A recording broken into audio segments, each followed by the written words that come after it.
Hey everyone, and welcome to today's Explainer. I am so glad you're joining us because we're about to dive into a seriously cool story today.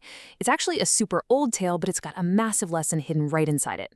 We're going to be looking at a story about a powerful king who, well, he pretty much had absolutely everything you could ever want in the world. But he still had one really big and honestly kind of silly problem. And you know what? It's a problem a lot of us might actually struggle with without even realizing it. So let's jump right into the story of the king, the lion, and the sweet words. Now, ask yourself, do you like it when people say nice things to you? If you're nodding your head yes right now, hey, don't worry, you are completely normal. We all do. When someone tells you that you did a totally awesome job, or that you're super smart, or that you run really fast, it feels fantastic, right? It's kind of like eating a delicious piece of candy. It gives you this quick, happy rush. But just like candy, we have to ask ourselves, are all those sweet words actually good for us all the time? What happens if someone's saying those nice things, but they don't really mean them? Let's see how our king handled this exact situation. Section 1. The king who loved praise. Let's meet the ruler of our story. What's really interesting about this king is just the wild contrast in his life. On one hand, he possessed some seriously mighty strengths.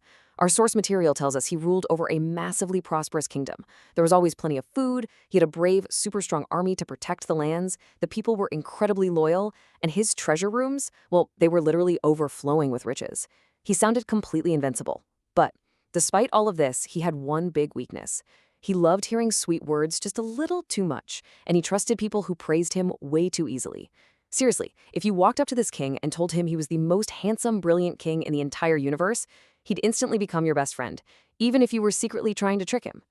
And that brings us to a super important word we need to understand today: flattery. Flattery is basically saying nice but totally fake things just to get what you want. It'd be like someone telling you that your quick little doodle of a potato is the greatest piece of art in the history of the world, just because they want you to share your lunchtime cookies with them. You know? Our source text notes that the king's court was filled with selfish people doing exactly this. They constantly surrounded the king, flattering him, showering him with fake compliments, all just to get rich gifts and favors for themselves. They weren't his real friends. Nope, they were just flatterers. Section 2. A trip to the jungle. Enter the clever minister. Okay, so let's dive into this part of the story, because this is where it gets really clever. The king had a wise minister, basically a super smart helper, who was inspired by the ancient teachings of a famous scholar named Chanakya. This minister saw exactly what all those selfish flatterers were doing to his king, and he knew he had to teach his ruler a lesson.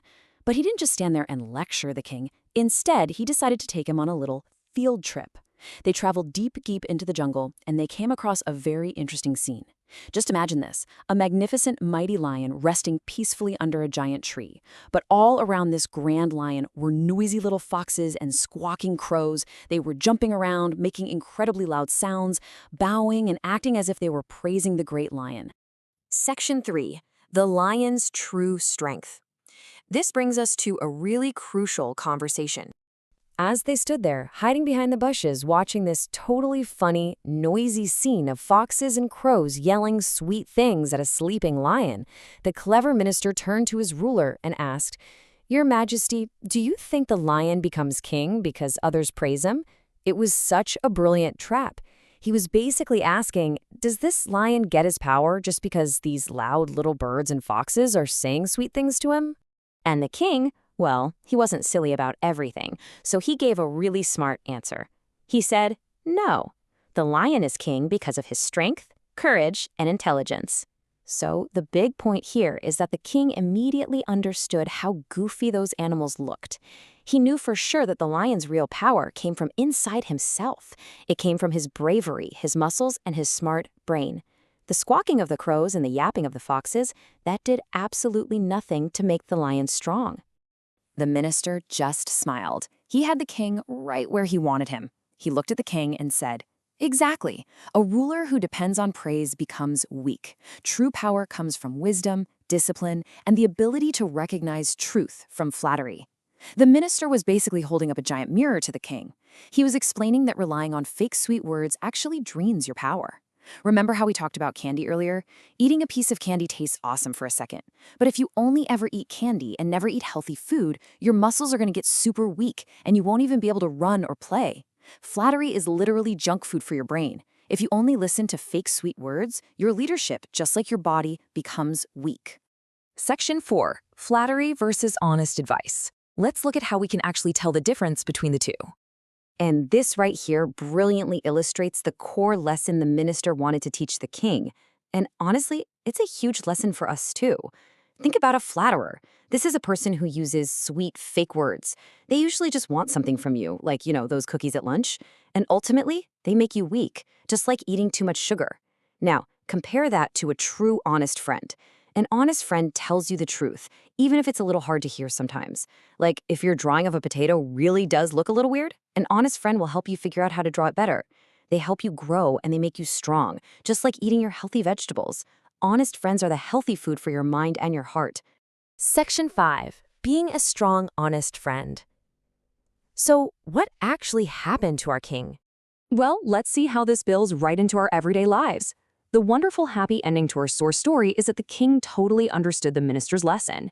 From that day on in the jungle, he stopped listening to the sweet, empty words of the flatterers, and he started valuing the honesty of true friends. He became a much better, way stronger king. And guess what? We can be just as wise as the king by following 3 super simple steps. Step 1, listen carefully.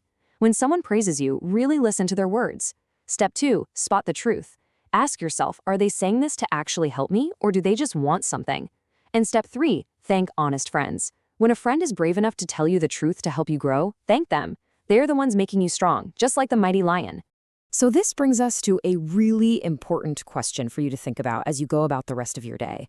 Will you choose sweet words or honest friends today? It's so easy to just surround ourselves with people who say nice things, but true strength, like real lion strength, comes from being honest and surrounding yourself with people who value the truth over a piece of candy. I really hope this explainer helps you spot the flatterers out there and give a massive high five to your honest friends. Thanks so much for learning with me today, and I'll see you next time.